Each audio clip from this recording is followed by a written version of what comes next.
بسم الله السلام عليكم ورحمة الله وبركاته. قال رسول الله صلى الله عليه وسلم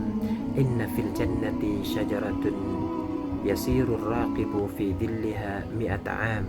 لا يقطعها. رواه بخاري. مسلمين مسلمات ជាទីរាប់អានទាំងឡាយ Nabi sallallahu alaihi wasallam បានមានប្រសាសន៍ថាជាការពិតណាស់នៅក្នុងឋានសួគ៌របស់ Allah Subhanahu wa Ta'ala ដែល Allah ត្រៀមឲ្យសម្រាប់អ្នកដែល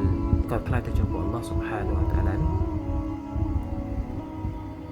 ដើមឈើរបស់វាដើមឈើដែលនៅក្នុងឋានសួគ៌របស់ Allah Subhanahu wa Ta'ala គេថា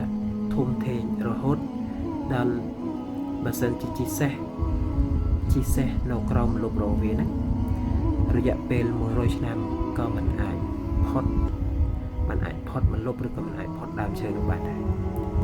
ឡោះនេះគឺជាភាពអស្ចារ្យ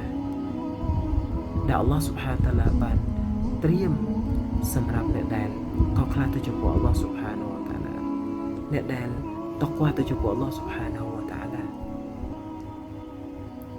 នេះគ្រាន់តែជាដើមឈើមួយមិនលុបដើមឈើមួយ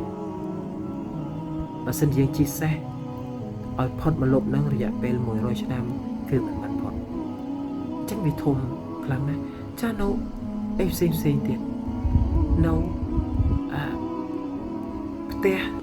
នៅកន្លែងស្នាក់នៅអីផ្សេងទៀតគ្រាន់តែដើមឈើគឺធំប៉ុណ្ណានេះគឺជាអ្វីដែល Allah Subhanahu wa Ta'ala បានត្រៀមសម្រាប់أعدت للمتقين បានត្រៀមសម្រាប់អ្នកដែលកោតខ្លាចទៅចំពោះ Allah Subhanahu wa Ta'ala អញ្ចឹងនេះគឺជាការលើកទឹកចិត្តដែល Nabi Sallallahu Alaihi Wasallam ប្រាប់យើង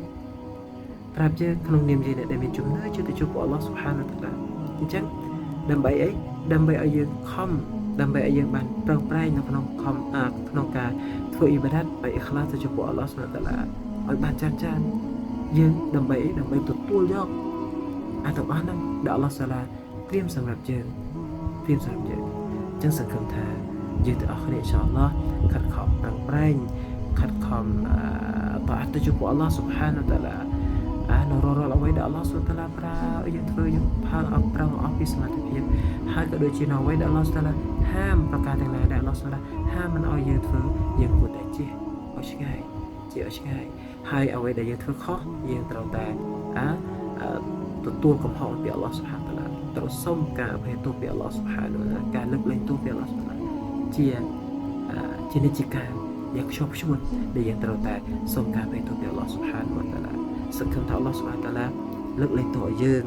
សង្ឃឹមថាយើងបានជំរះទុសាឬក៏បាបទាំងឡាយណាដែលបានធ្វើ